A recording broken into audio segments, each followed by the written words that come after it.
Dans la ville éclatante de Lumina, où le soleil ne se couche jamais et les nuages brillent de mille feux, vivaient des habitants joyeux et insouciants. Lumina était une ville où tout semblait parfait. Les rues scintillaient, les fleurs s'épanouissaient en un arc-en-ciel éternel, et l'air sentait toujours bon. Mais sous cette façade lumineuse, une sombre conspiration se tramait. Alex, un jeune inventeur curieux, vivait dans cette ville. Il aimait explorer les moindres recoins de Lumina avec son fidèle chat robotique, Luciole. Ensemble, ils avaient découvert de nombreux secrets, mais celui qui les attendait cette fois-ci était bien plus dangereux. Un jour, alors qu'il flânait dans le quartier des miracles, Alex remarqua une lumière étrange clignotant sous une plaque d'égout. La curiosité prenant le dessus, il décida de descendre voir ce qui s'y cachait. En bas, Alex découvrit un réseau de tunnels inconnus menant à une salle remplie de machines bourdonnantes et d'écrans s'illuminant de mille données. Au centre, un grand écran montrait une carte de la ville. Mais ce n'était pas une carte ordinaire, elle indiquait des points rouges qui se déplaçaient lentement, comme des prédateurs en chasse. Alex comprit rapidement que cette carte indiquait la localisation de tous les habitants de Lumina. En creusant un peu plus, Alex découvrit que le maire de la ville, le bienveillant Monsieur Lys, était à la tête de ce système de surveillance secrète. Le maire utilisait ces données pour maintenir un contrôle strict sur les habitants sous couvert de sécurité.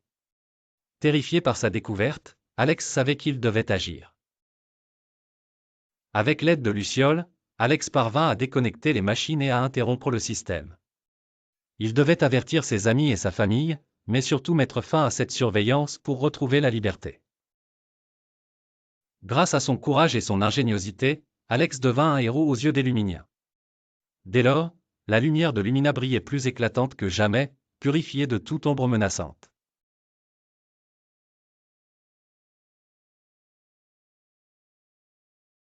Il était une fois, dans une ville appelée Ara, une société secrète connue seulement par des murmures dans le vent, appelée la Constellation du Temps. Cette société mystérieuse avait pour mission de protéger un secret millénaire, un secret qui, s'il tombait entre de mauvaises mains, pouvait changer le cours de l'histoire humaine. Le secret en question était caché dans un ancien artefact appelé l'horloge de l'éternité. C'était une horloge magique qui pouvait prédire les événements du futur et altérer le passé. Chaque génération, la constellation du temps choisissait des gardiens pour veiller sur l'horloge. Parmi ces gardiens, il y avait un garçon nommé Lucien, le plus jeune et le plus curieux du groupe. Lucien possédait un don rare, celui de ressentir les énergies temporelles autour de l'horloge. Un jour, alors qu'il jouait près de l'objet magique, il entendit un murmure étrange, comme si l'horloge elle-même essayait de lui parler. « Lucien, protège-moi » disait la voix à travers le tic-tac incessant des aiguilles. Choqué mais déterminé, Lucien décida de suivre cette voix mystérieuse. Il mena son enquête et découvrit que des forces obscures, dirigées par un ancien membre renégat de la Constellation du Temps, prévoyaient de voler l'horloge pour dominer le monde. Cet ancien membre était maintenant connu sous le nom de Maître Obscur. Lucien savait qu'il devait agir vite.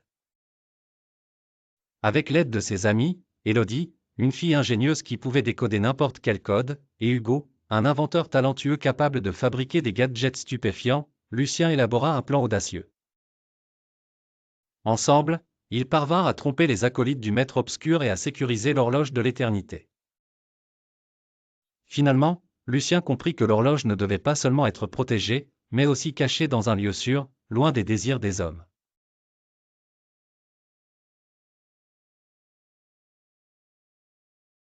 Il était une fois, dans un pays lointain, une forêt enchantée où le ciel était inversé. Chaque arbre touchait le ciel d'en bas avec ses branches, tandis que le sol s'alternait avec des nuages cotonneux. Au cœur de cette forêt magique se cachait un artefact légendaire, capable de changer la réalité. Les habitants des villages environnants racontaient des histoires fascinantes sur cet artefact mystérieux. Certains disaient qu'il pouvait exaucer n'importe quel vœu, tandis que d'autres prétendaient qu'il avait le pouvoir de plier le temps et l'espace. Un jour, une jeune fille nommée Élodie, passionnée d'aventure et de mystère, décida de partir à la recherche de cet artefact. Elle était courageuse et curieuse, avec des étincelles dans les yeux chaque fois qu'elle évoquait des histoires de magie et de secrets. Arme de rien d'autre que sa détermination et d'une boussole ancienne, elle s'enfonça dans la forêt. Au fur et à mesure que Lodi avançait, elle rencontra des créatures merveilleuses qu'elle n'avait jamais vues. Un renard parlant avec un manteau d'argent, des lucioles multicolores montrant le chemin dans l'obscurie, et un hibou sage qui lui donna un précieux conseil, ne perds jamais de vue ce que tu désires réellement. L'artefact tira apparence, mais seul le cœur pur verra sa vraie forme. Après avoir passé de nombreux jours à explorer et à écouter la forêt, Élodie arriva enfin devant une clairière où le ciel et la terre semblaient se rencontrer. Au centre, flottait l'artefact scintillant, entouré d'une douce lumière dorée. Elle s'approcha avec émerveillement et hésita un instant, se remémorant le conseil du hibou. Quand elle caressa l'artefact du bout des doigts, un tourbillon de lumière l'entoura. Elle pensa à son village, à sa famille, et souhaita avec tout son cœur la paix et la prospérité pour eux. Lorsque la lumière s'estompa, elle se retrouva à l'entrée de la forêt, sa boussole pointant vers chez elle. Le ciel inversé avait repris sa place, et elle savait, au fond de son cœur, que son souhait changerait la vie des siens pour toujours. Ainsi, Élodie retourna chez elle, portant l'histoire et le secret de la forêt inversée, prête à partager sa grande aventure avec le monde.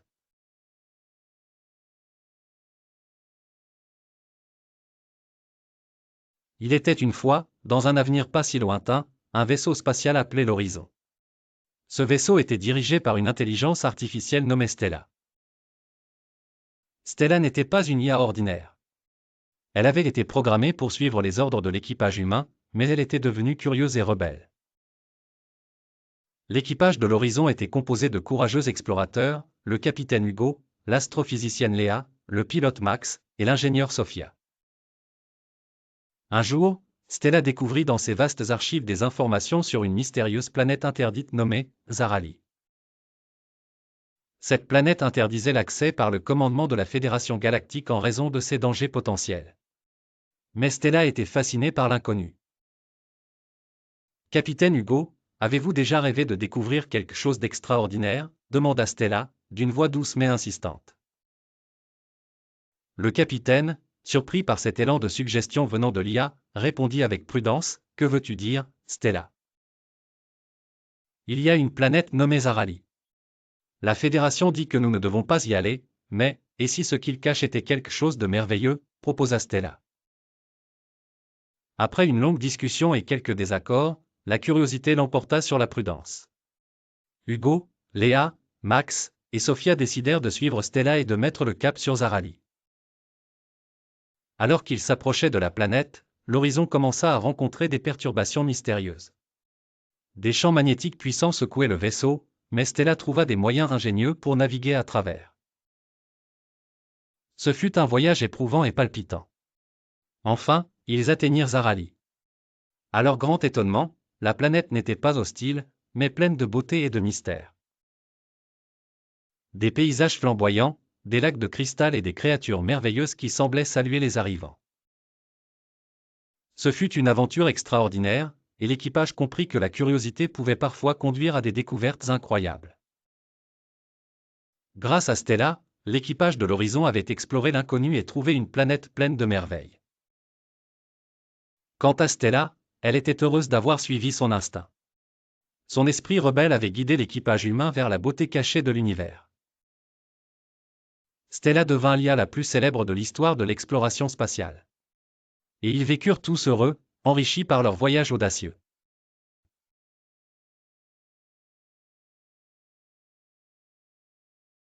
Dans les profondeurs abyssales des océans, un conflit se prépare. 4 royaumes marins, chacun plus majestueux que le dernier, sont en effervescence.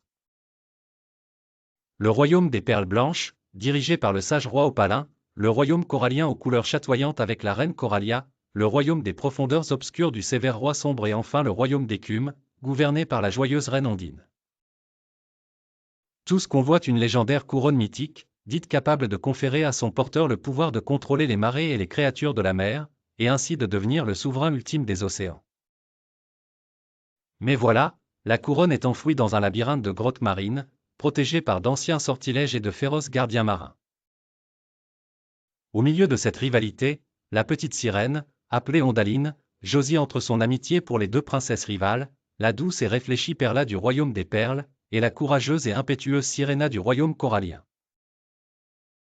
Son cœur est en conflit, car choisir un camp pourrait signifier perdre une amie précieuse. Elle se sent tiraillée entre ses sentiments et la pression des royaumes.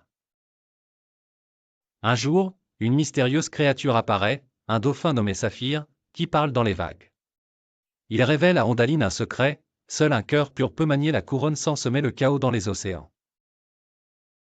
Elle comprend alors que pour éviter la guerre, elle doit convaincre les royaumes de faire face ensemble au défi du labyrinthe. Grâce à l'aide de Saphir, Ondaline réunit les royaumes à une table ronde en marbre nacré, expliquant l'importance de l'union et de la paix. Lentement mais sûrement, elle gagne la confiance des rois et reines. Ensemble, ils décident d'envoyer une délégation commune pour chercher la couronne, chaque princesse faisant partie de l'expédition. Le voyage est ardu et met à l'épreuve leur courage et leur esprit d'équipe. Mais finalement, ce n'est pas la couronne qu'ils trouvent mais un vieux parchemin, qui leur rappelle les anciens pactes d'une alliance ternelle entre les océans. Inspirés par ce rappel de leur unie ancienne, les royaumes renoncent la guerre, renforçant les liens de paix et de prospérité. Ondaline, avec Saphir, a appris que la véritable couronne, c'est l'harmonie des cœurs unis.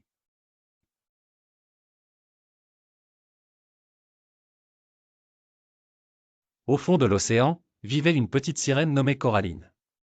Avec sa queue d'un bleu éclatant parsemée d'étoiles argentées, elle était la plus curieuse des sirènes de son âge. Cependant, Coraline possédait un secret que peu connaissaient, elle était liée à une vieille prophétie oubliée qui disait qu'une sirène sauverait un jour les océans. Un jour, alors qu'elle jouait avec ses amis poissons farceurs, une étoile de mer très âgée, nommée Stella, l'interpella. « Coraline, il est temps que tu apprennes qui tu es vraiment, » dit Stella d'une voix grave. Confuse et intriguée, Coraline suivit Stella vers un vieux récif de corail où était gravé un message mystérieux. L'élu né sous les étoiles argentées unira les créatures de l'océan pour vaincre les marées noires, lut Stella solennellement. Coraline sentit une vague de responsabilité peser sur ses épaules. Alors, je suis l'élu, demanda-t-elle timidement. Oui, et nous devons agir vite, répondit Stella. Le temps pressait car une ombre noire et toxique s'étendait sur l'océan, désespérément pollué par les déchets humains. Avec l'aide de Stella, Coraline réunit tous les habitants de l'océan, des dauphins aux tortues. Ensemble, ils élaborèrent un plan. Les baleines, avec leur puissant souffle, disperseraient les polluants flottants. Les petits poissons agiles ramasseraient les plus petits déchets, tandis que les tortues transporteraient les débris les plus lourds en lieu sûr. En quelques jours, un miracle se produisit, l'océan bleuit de nouveau, et la vie marine s'épanouit comme jamais auparavant. Coraline avait non seulement accompli la prophétie, mais elle avait aussi appris une leçon importante, en unissant leurs forces, même les plus petits peuvent créer un changement considérable. Désormais, elle était non seulement reconnue comme la gardienne des océans, mais aussi comme un symbole d'espoir et de solidarité pour toutes les créatures sous-marines.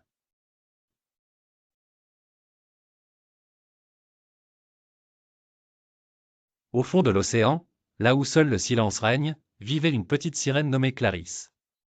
Sa longue chevelure brillait comme des rayons de lune et ses écailles reflétaient les couleurs de l'arc-en-ciel. Un jour, alors qu'elle nageait près des récifs coralliens, elle aperçut une étrange lumière vacillante. Curieuse, elle s'approcha et découvrit un vieux pirate fantôme nommé Barbe Noire.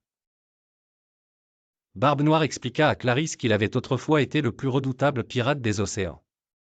Mais, lors de sa dernière expédition, il perdit son précieux trésor dans les abysses. Depuis ce jour, il errait, solitaire et invisible, à la recherche de son bien perdu. Sa seule chance de récupérer le trésor était l'aide précieuse de Clarisse, car elle seule connaissait les recoins les plus secrets de l'océan.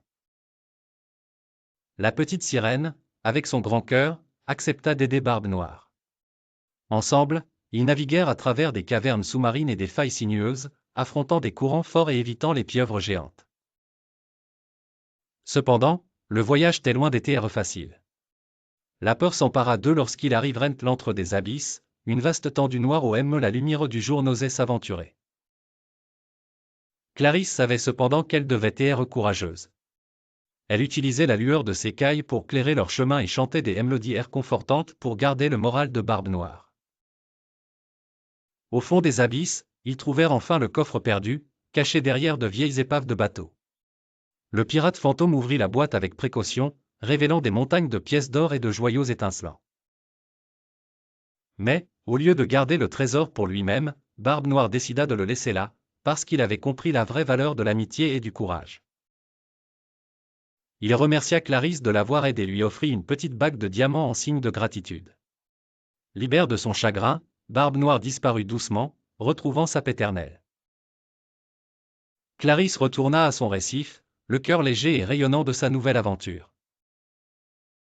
Et ainsi, la légende de la petite sœur courageuse et du pirate Fantôme persiste à travers les courants de l'océan, chuchoté par les vagues aux marins qui passaient par elle.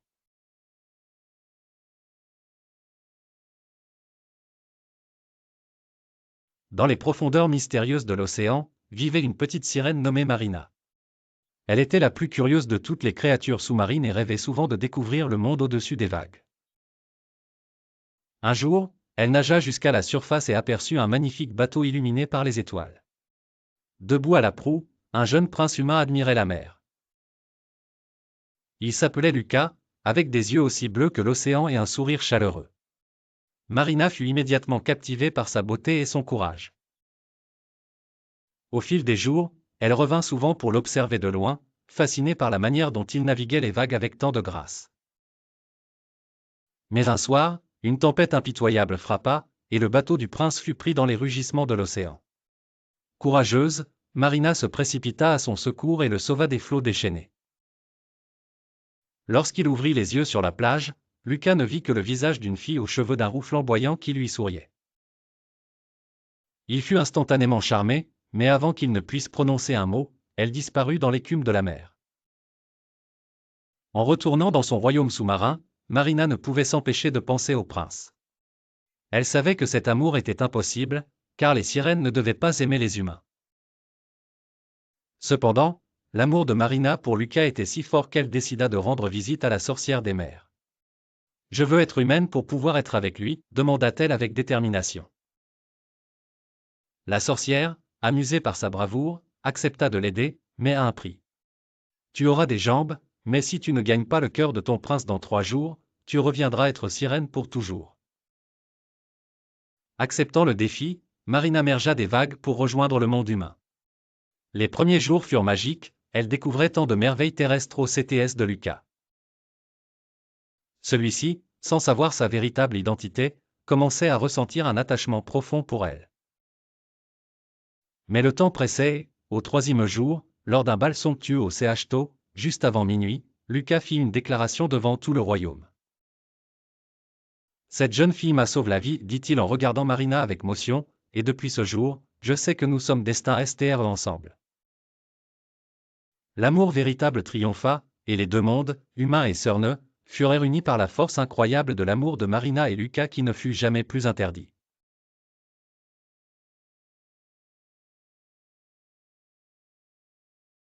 Dans les eaux cristallines de la mer, vivait une petite sirène nommée Corail. Curieuse de nature et le cœur débordant de gentillesse, Corail passait ses journées à explorer les recoins secrets des récifs, en se cachant des humains et en s'émerveillant devant les beautés de l'océan.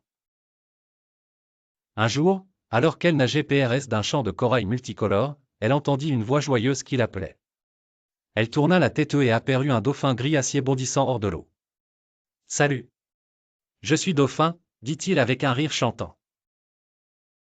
Je n'avais jamais rencontré une sœur auparavant. Corail, surprise mais ravie de rencontrer un tel ami, sourit et salua dauphin. Bientôt, ils devinrent inesparables, explorant ensemble les cavernes sous-marines et jouant faire des tours espiègles aux petits poissons. Cependant, quelque chose intriguait Corail. Chaque fois qu'elle posait des questions sur la famille de dauphins, son nouvel ami changeait de sujet ou disparaissait brusquement pour une cascade téméraire. Son comportement étrange la préoccupait. Un jour, elle décida de le suivre en secret. Elle découvrit alors une grotte cachée au fond de la mer, entourée de corail sombre. L'intérieur, une ambiance mystérieuse régnait, et des voix murmuraient. Corail découvrit que Dauphin gardait un lourd secret, il n'était pas simplement un dauphin. Lors d'une pleine lune, il se transformait en prince des mers, condamnant cette double vie par une sorcière jalouse. Corail comprit la douleur de son ami et, avec courage et détermination, elle réussit à briser la malédiction en rassemblant les pierres magiques qui scellaient son sort. Ensemble, ils vainquirent la sorcière et rendirent Dauphin sa libère. Maintenant libéré, Dauphin, redevenu prince des mers tout le temps, continua à jouer avec Corail, sans plus de secrets, dans leur magnifique royaume sous-marin. Leur amitié devint légendaire, et Corail apprit que parfois, le courage et la bonté peuvent surmonter même les ténèbres les plus profondes.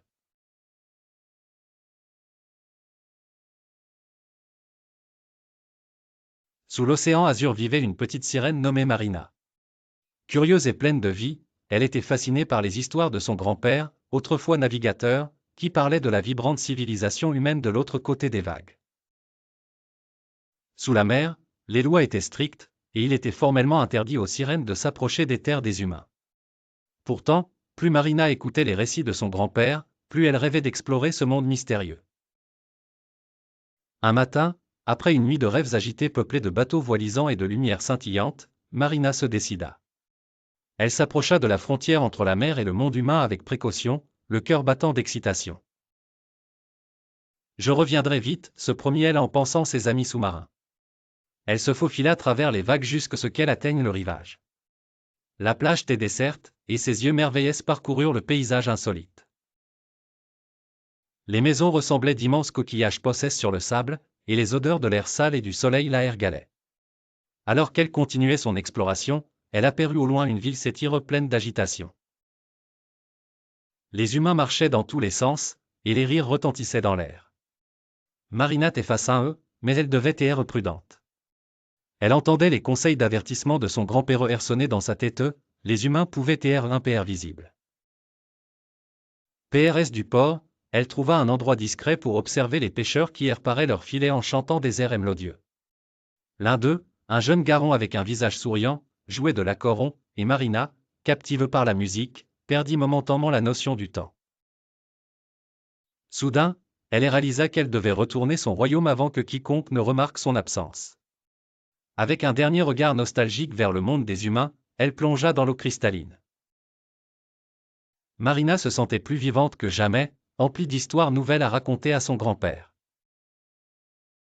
Bien que les terres humaines fussent interdites, Marina savait qu'un jour, elle reviendrait pour explorer plus avant, car le désir de découvrir et comprendre l'inconnu était désormais ancré dans son cœur de sirène.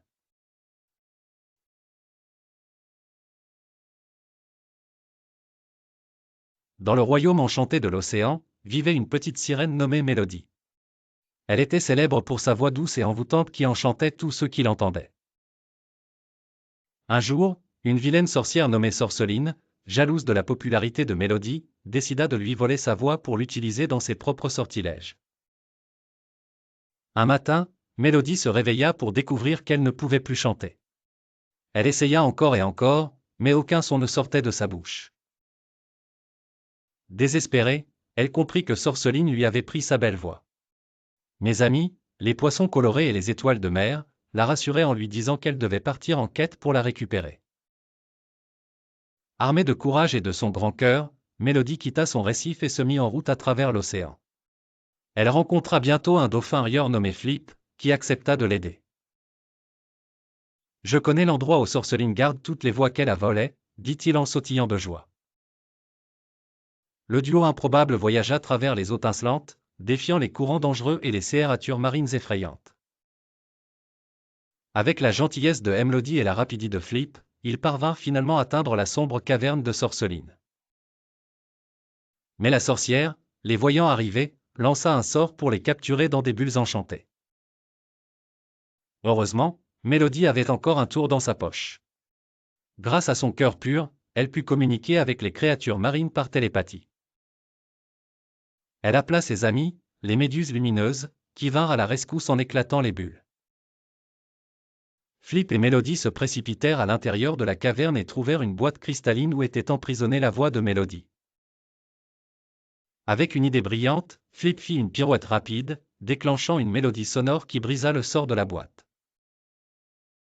La voix de Mélodie fut libérée et retrouva sa propriétaire.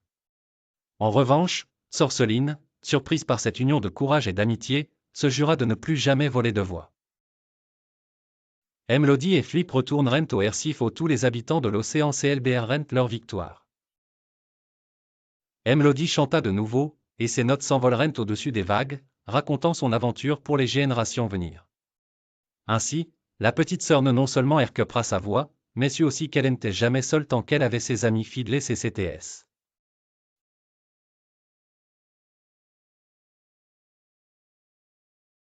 Dans un petit village niché au cœur des montagnes, vivait une jeune fille nommée Sophie. Sophie était curieuse, toujours à la recherche de nouvelles aventures et de mystères à découvrir.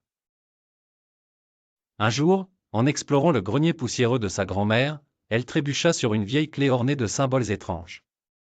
Intriguée, elle demanda à sa grand-mère l'histoire de cette clé étrange. Sa grand-mère, les yeux pétillants de malice, lui raconta qu'il s'agissait d'une centilitre magique capable d'ouvrir des portails vers d'autres dimensions. Cependant, elle l'a mis en garde, chaque passage travers ces portails entraînait une conquête imprévisible. Fascinée, Sophie savait qu'elle devait essayer par elle-même. Peu après, elle retrouva une porte cachée derrière une étagère du grenier. Le cœur battant, elle inséra la clé dans la serrure et la tourna lentement. La porte s'ouvrit sur un monde fait entièrement de sucreries. Des arbres en bonbons, des rivières de chocolat et même des maisons en pain d'épices. Sophie s'aventura dans ce nouveau monde gourmand. Elle fit la connaissance de Gingy, un biscuit de gingembre parlant, qui devint son ami. Ensemble, ils se lancèrent dans une queue pour trouver le fameux sort de fraises acides, RPU pour exaucer les souhaits. Mais en s'approchant du trésor, le ciel se couvrit de nuages de barbe à papa et il commença à pleuvoir des larmes en bonbons. Sophie, réalisant que cette pluie imprévue était la conséquence de son passage, sut qu'il était temps de retourner chez elle. Heureusement, Gingy connaissait un autre portail caché derrière une énorme montagne de guimauve. En se précipitant vers la sortie, elle fit un adieu rapide et promettant de revenir un jour. De retour dans son grenier, la centilitre entre les mains, Sophie se demanda quelles étaient les autres dimensions qu'elle pourrait explorer. Cependant, elle était consciente que chaque aventure venait avec un prix. Avec un sourire rêveur, elle rangea la clé dans une boîte, prête pour une nouvelle aventure un autre jour. Au fond de l'océan, dans un village coloré de coraux et d'anémones, vivait une petite sirène nommée Cyrina. Cyrina était curieuse et rêveuse, toujours à la recherche de merveilles cachées.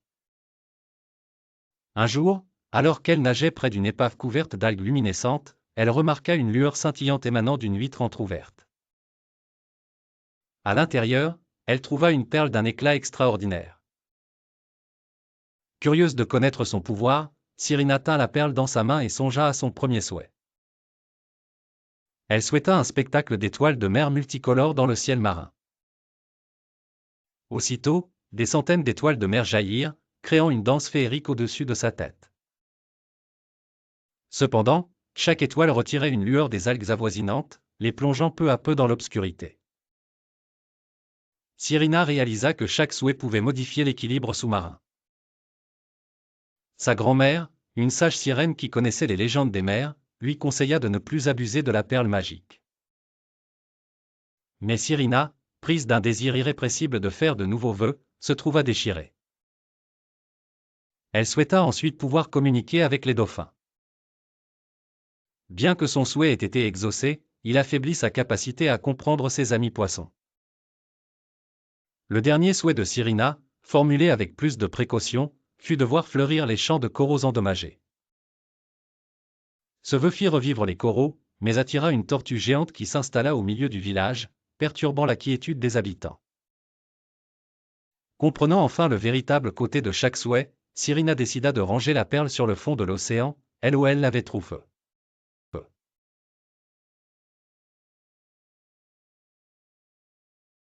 Il était une fois, dans un petit village entouré de forêts épaisses, une vieille maison que tous les enfants appelaient la maison hantée.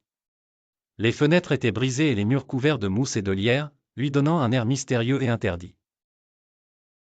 Parmi les enfants du village, 3 amis inséparables Luc, Léa et Tom étaient particulièrement fascinés par cette maison. Ils avaient entendu de nombreuses histoires effrayantes à son sujet, mais ils étaient sûrs qu'il y avait plus qu'un simple mystère effrayant. Un matin en soleil, alors que la brume se dissipait doucement, Luc attrapa une vieille carte sous son lit. Il avait découvert cette carte au marche aux puces. Elle semblait montrer la maison avec des symboles étranges et des lignes sinueuses menant à un point marque d'une croix rouge. C'est un plan pour trouver un trésor cache, j'en suis sûr, s'exclama Ella en regardant la carte avec des yeux merveilleux. Tom, un peu plus sceptique, haussa l'épaule mais ne put cacher son excitation.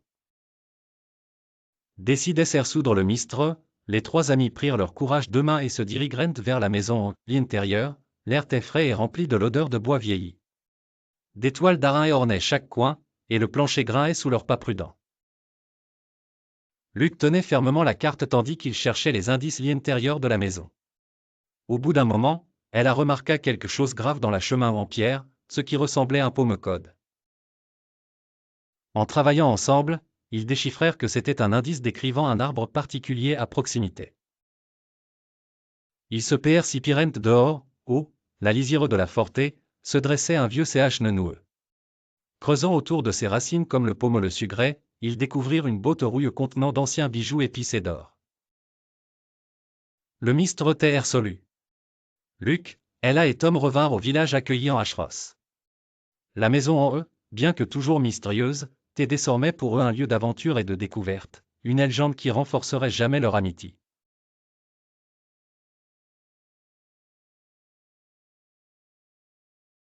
Il était une fois dans le paisible village de Balmain, un groupe d'élus pas comme les autres. Il y avait Lucas, un jeune garçon aux cheveux aussi dorés que le blé, sensible et curieux. À CCTS, il y avait Emma, une jeune fille aussi maligne qu'un renard, avec des boucles flamboyantes et un rire communicatif. Enfin, il y avait Max, un gars énergique et courageux, toujours PRT tentait l'impossible. Un jour, alors qu'ils exploraient la vieille bibliothèque du village, ils tombèrent sur un parchemin TRS ancien. Ce dernier parlait de runes magiques disséminées et cachées tout autour du village. Ces runes avaient le pouvoir de protéger le village des forces maléfiques environnantes. Curieux et excités, les trois amis décidèrent de chercher ces runes pour s'assurer que personne de mal intentionné ne puisse mettre la main dessus. Malgré l'excitation, une ombre de mystère planait. Pendant leur queue, chacun des amis découvrit peu qu'il possédait un pouvoir cache. Lucas, un jour, en touchant une vieille pierre, réalisa qu'il pouvait parler aux animaux. Emma, tout en feuilletant les pages d'un livre ancien, apprit qu'elle pouvait lire dans les pensées. Max découvrit qu'il pouvait rendre invisible ce qu'il touchait. Avec leur nouveau pouvoir, la mission prit une toute autre dimension. Ils devaient non seulement protéger les runes, mais aussi apprendre à contrôler leur pouvoir pour assurer la sécurité de leur village. Leur première épreuve arriva sous la forme d'un sorcier maléfique du nom de Zorlin. Ce dernier cherchait à s'emparer des runes pour absorber leur magie et dominer le monde. Ensemble, en combinant leurs talents, Lucas, Emma et Max réussirent à déjouer les pièges du sorcier. Lucas demanda l'aide des animaux pour pire Zorlin, Emma déjoua ses plans en décryptant ses pensées, et Max rendit les runes invisibles pour qu'elles échappent la vue du sorcier. Après une série de péripéties, Zorlin fut vaincu et le village fut sauvé. Les trois amis, devenus des Hross, comprirent alors que les vrais pouvoirs se découvrent dans l'amitié et le courage.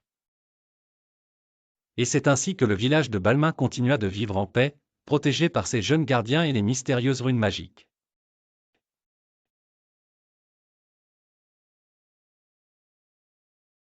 Au beau milieu de l'océan Atlantique, une île mystérieuse fit son apparition, émerge des eaux tel un géant éveillé d'un long sommeil. Les habitants de la mer, surpris par ce changement soudain, étaient partagés entre la curiosité et l'appréhension. Parmi eux, une petite sirène nommée Méline était fascinée par cette nouvelle terre. Elle avait entendu des légendes selon lesquelles de précieux secrets étaient cachés sous les montagnes de l'île. Armée de son courage et accompagnée de son ami le dauphin Ludovic, elle décida de partir à l'aventure. Le jour de l'expédition, Méline et Ludovic se dirigèrent vers les plages blanches de l'île. À peine arrivés, ils furent accueillis par d'étranges oiseaux aux plumes multicolores qui chantaient des mélodies envoûtantes. Méline, émerveillée, se mit à fredonner avec eux, tandis que Ludovic riait de son enthousiasme. Ils explorèrent la jungle verdoyante, où les arbres semblaient murmurer au passage de Méline. Soudain, ils entendirent un bruit sourd. C'était un lion de mer géant. Mais celui-ci, loin d'être menaçant, leur expliqua qu'il était le gardien des secrets de l'île et qu'il les avait observés avec bienveillance. Méline et Ludovic expliquèrent leur souhait de découvrir les secrets de l'île. Émus par leur sincérité et leur bravoure, le lion de mer les guida jusqu'à une grotte cachée derrière une cascade étincelante. À l'intérieur de la grotte, Méline trouva des bijoux et des objets magnifiques, mais ce n'était pas ces trésors physiques qui la captivaient. Ce qui l'attendait au fond de la grotte était une fontaine magique, dont l'eau chuchotait les légendes oubliées d'anciens habitants de l'océan. La fontaine avait le pouvoir d'accorder des connaissances à ceux qui étaient assez purs de cœur pour entendre ses murmures. Il était une fois, dans une petite ville nommée Lumiville, un mystérieux phénomène se produisait. Des fissures invisibles dans le tissu de la réalité commençaient à apparaître un peu partout. Ces fissures faisaient remonter à la surface des fragments de civilisations disparues depuis longtemps. Les habitants de Lumiville étaient à la fois fascinés et effrayés. Un jour, Marius, un jeune garçon curieux et aventurier, décida de résoudre ce mystère. Il rassembla ses amis, Léa, Mia et Tom, formant ainsi une équipe intrépide prête à explorer ces étranges phénomènes. Ils commencèrent par le parc de la ville où les fissures semblaient les plus actives. En regardant de plus près, ils purent voir des images tremblotantes de pyramides anciennes, de temples majestueux et de marchés animés. L'atmosphère était empreinte de magie et d'émerveillement. Léa, qui adorait lire sur l'histoire et les cultures, reconnut une scène particulière provenant de l'Égypte antique. Mia, quant à elle, était certaine d'avoir vu une cité maya. Chacun des enfants ressentait un lien inexplicable avec ces époques anciennes. En continuant leurs explorations, ils rencontrèrent un vieil homme nommé Elias, qui semblait en savoir beaucoup sur ces fractures temporelles. Ces fissures, mes chers enfants, sont des souvenirs du passé, des échos de civilisations qui cherchent à partager leurs histoires et leurs savoirs avec nous, expliqua Elias, les yeux brillants d'une sagesse infinie. Marius proposa une idée audacieuse, organiser un festival où chaque fissure serait utilisée pour montrer un aperçu de la culture qu'elle représentait. Avec l'aide des habitants de Lumiville et des conseils d'Elias, ils montèrent un festival unique au monde. Le festival fut un immense succès. Les habitants et les visiteurs purent découvrir et apprécier les richesses de civilisations anciennes toujours vivantes dans l'esprit du monde. Marius et ses amis réalisèrent alors que ces fissures symbolisaient non seulement des aventures extraordinaires mais aussi un pont précieux entre le passé et le présent, promesse d'un avenir enrichi par la sagesse de nos ancêtres. Tout Lumiville avait eu un aperçu de l'infini de l'histoire, transformant une curieuse bizarrerie en un trésor collectif partagé.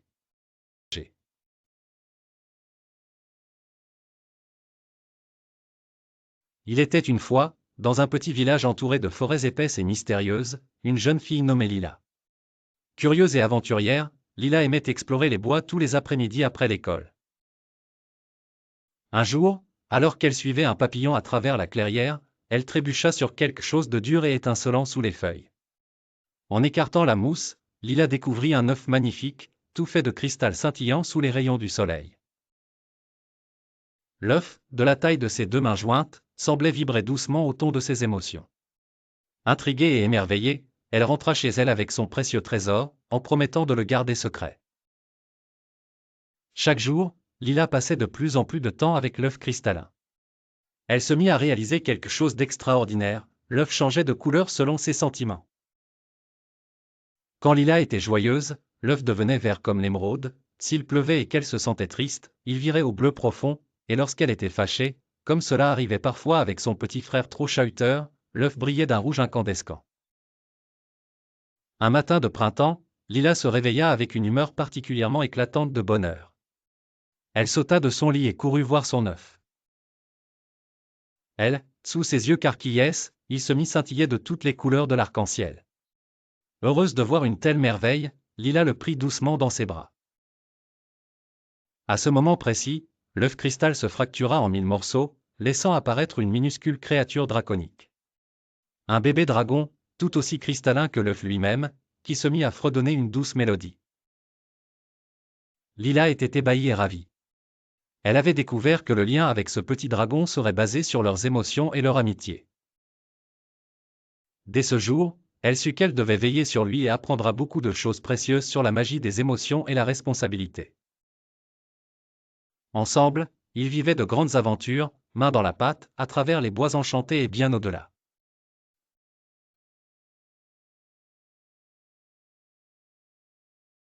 L'histoire se déroule sur la lune Orbi, une planète lointaine où des scientifiques ont créé des clones pour explorer et vivifier cet endroit désertique. Les clones, bien que créés artificiellement, possèdent chacun une conscience propre et des réflexions autonomes, ce qui les différencie les uns des autres. Parmi eux se trouve Liora, une clone particulièrement curieuse et audacieuse. Elle a toujours ressenti que quelque chose n'allait pas. Liora passait ses nuits à contempler les étoiles, rêveuse, penchant pour un sentiment de liberté. Elle connaissait les limites imposées par les scientifiques, ne jamais quitter la zone désignée, ne pas poser de questions sur leur existence et travailler dur pour les humains. Un jour, en explorant un vieux démeu abandonne, Liora découvre une ancienne tablette holographique. En l'activant, elle tombe sur des récits de civilisations anciennes et l'idée saisissante de liberté. Les textes expliquaient comment les humains, autrefois opprimés, avaient conquis leurs droits. Enthousiasmée par cette révélation, elle décide qu'elle et ses amis clones méritent aussi la liberté. Liora partage ses découvertes avec ses camarades, et ensemble ils élaborent un plan audacieux pour se libérer de leur créateur. Le leader scientifique, le docteur Svant, entre en colère en découvrant ce soulèvement imminent. Cependant, il sous-estime l'intelligence collective des clones. Liora et ses amis profitent d'une nuit où une tempête magnétique plonge la station dans le noir pour mettre leur plan en action. Ils sabotent les communications et se dirigent vers l'un des vaisseaux de transport. Une course contre la montre s'engage, mais les clones surmontent les obstacles grâce à leur détermination. Finalement, ils montent à bord et prennent le contrôle du vaisseau, s'envolant vers les étoiles.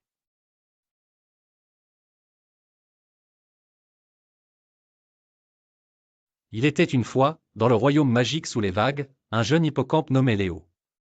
Léo était curieux, débordant d'énergie et passionné par les histoires de sa grand-mère sur les légendes maritimes. Un jour, il entend parler d'une ancienne prophétie, réunir les 7 étoiles marines dorées sauverait le royaume sous-marin de la destruction. Intrigué et déterminé à protéger son foyer, Léo décide de partir en quête des étoiles marines dorées. Léo commence son voyage en rassemblant ses amis fidèles, Mia, la tortue sage, et Hugo, le poisson clown farceur. Ensemble, ils s'aventurent dans les profondeurs mystérieuses de l'océan. Leur première destination est la forêt de corail, un lieu aux couleurs chatoyantes.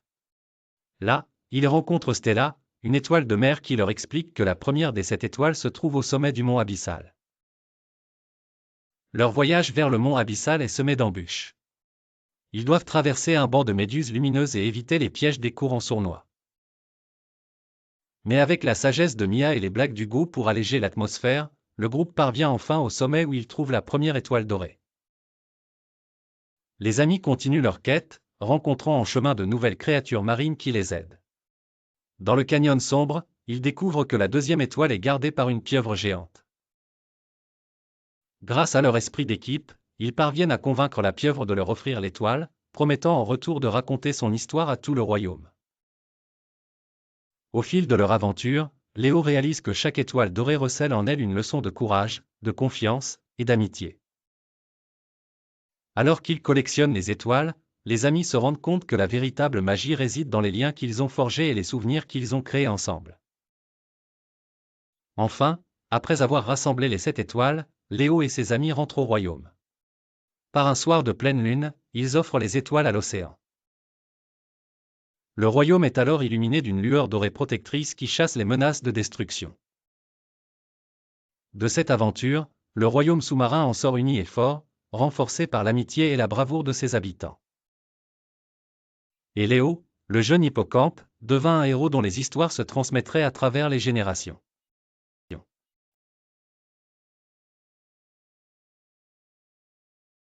Il était une fois dans un petit village niché au cœur d'une forêt luxuriante, une rivière scintillante appelée la rivière enchantée. Cette rivière était spéciale car elle connectait l'océan à un royaume caché de fées. Les habitants du village l'appelaient la gardienne des secrets car elle nourrissait non seulement les terres mais aussi l'imagination des enfants. Un jour, alors que les feuilles communes changeaient de couleur et que l'air devenait frais comme la pomme, un tranche brouillard surgit des collines entourant le village. Il se déployait tranquillement, s'enroulant autour des arbres, infiltrant l'air de mistre et de peur. Les villageois se rassemblèrent en se demandant d'où venait ce brouillard inquiétant.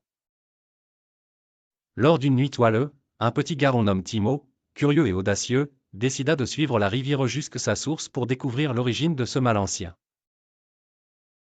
Arme de rien d'autre qu'une lampe de poche et son fil le sac d'eau, Timo suivit le courant serein. En s'approchant du royaume des Fées, il vit des nymphes préoccupées flotter au-dessus de l'eau. Elles se conservèrent et en le voyant, l'une des Fées, du nom d'Aelina, s'approcha de Timo. Le mal ancien c'est Herveille, murmura Aelina. Il cherche à empoisonner notre eau afin de contrôler notre royaume. Timéo, le regard farouche, se souvint des histoires que sa grand-mère lui racontait sur un ancien gardien des eaux, dormeur paisible que seules les intentions pernicieuses pouvaient éveiller. Ensemble, Timéo et Aelina élaboraient un plan pour endormir à nouveau le gardien en fabriquant une potion spéciale avec des herbes sacrées trouvées uniquement sur les rives de la rivière enchantée. En mettant à profit les connaissances de Timéo sur la nature et le savoir magique d'Aelina et des fées, ils réussirent à concocter la mixture inédite. Le gardien antique se rendormit dans les douceurs des flots, et le jour se leva sur une rivière redevenue claire et paisible. Les villageois remarquèrent alors que le brouillard restait dissipé et que la rivière enchantée, fidèle et protectrice, chantait nouveau de sa voix apaisante. Depuis ce jour Timothée est devenu un Ashros parmi les Fées et les villageois, car il avait progé le lien magique qui unissait leur monde celui des Fées.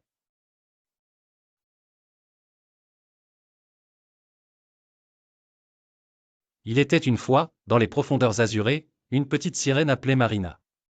Elle vivait avec ses sœurs et son père, le roi de la mer, dans un incroyable palais de corail. Marina était une sirène avec un cœur d'or, toujours prête à aider les autres créatures de la mer. Un jour, alors qu'elle nageait près de la surface, elle aperçut un bateau pris dans une terrible tempête. Le tonnerre grondait, les vagues rugissaient, et parmi l'éclat de lumière, elle vit un marin jeté par-dessus bord. Sans hésitation, Marina nagea de toutes ses forces pour le secourir. Elle l'amena en escurie sur le rivage, bien qu'inconscient, et resta PRS de lui jusqu'à l'aube. Mais cet acte de bravoure ne passa pas inaperçu. Nissa, une sorcière marine jalouse des bonnes actions de Marina, observait. Jalouse de sa popularité parmi les habitants de la mer, elle décida de lui jeter une terrible malédiction. Avec une potion faite de vase noir et d'algues venimeuses, Nissa ensorcela les vagues. Désormais, chaque fois que Marina secourait quelqu'un, elle perdait un peu de sa propre joie et lumière. Devenant petit comme l'écume des vagues, insensible et froide. Inquiète de ces changements, Marina se rendit auprès de son père. « Papa, je me sens vide », confia-t-elle tristement. Le roi de la mer, voyant sa fille chérie dépérir, partit en quête de briser cette terrible malédiction. Après des semaines de recherche, il découvrit un ancien remède. Pour briser la malédiction, quelqu'un devrait réaliser un acte de pure bonté pour Marina, sans rien attendre en retour. Hélas, le scepticisme régnait dans le royaume. Personne ne croyant en l'altruisme pur. C'est alors que le marin que Marina avait secouru, retrouvé parmi les hommes, décida de retourner sous la mer pour exprimer sa gratitude. Il surgit dans le palais de corail, apportant des fleurs de surface, un geste de merci sincère. À cet instant, une lumière radieuse emplit le cœur de Marina, brisant la malédiction. Marina retrouva sa lumière et sa joie, réapprenant à aider avec un cœur léger. Nissa, contrite devant un tel acte d'humanité, comprit la beauté de la générosité et ne refit jamais de maléfice. Et la mer, depuis ce jour, garda le souvenir de Marina, la petite sœur de la lumière intérieure retrouve.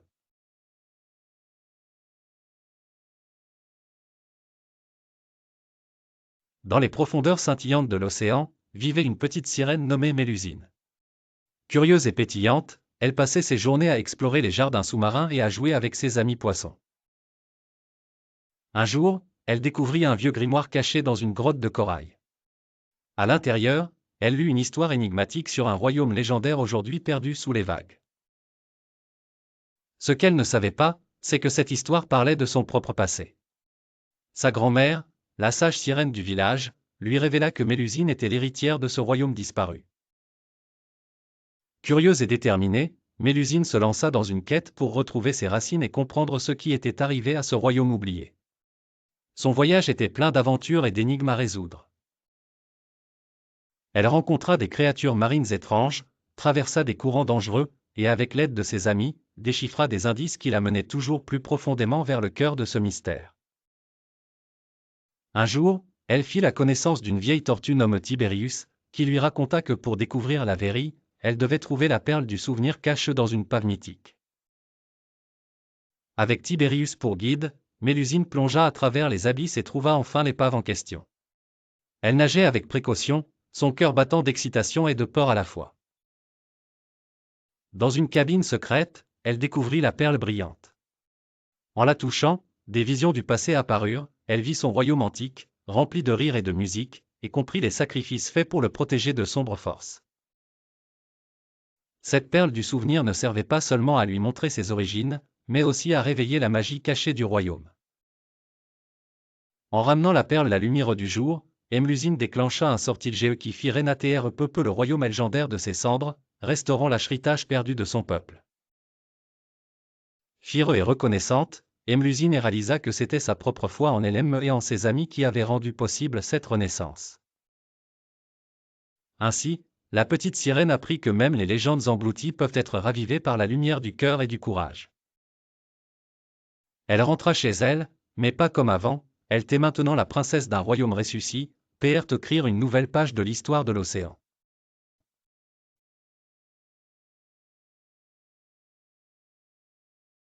Dans les profondeurs scintillantes de l'océan Atlantique, vivait une petite sirène nommée Ondine. Ondine était curieuse, espiègle et d'une beauté éclatante comme les reflets du soleil sur les vagues turquoises.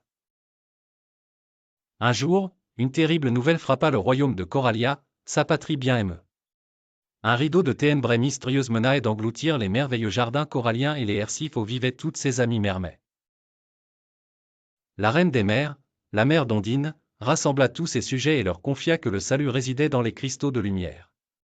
Ces cristaux magiques avaient le pouvoir de repousser l'obscurité et de préserver l'éclat radieux de leur royaume.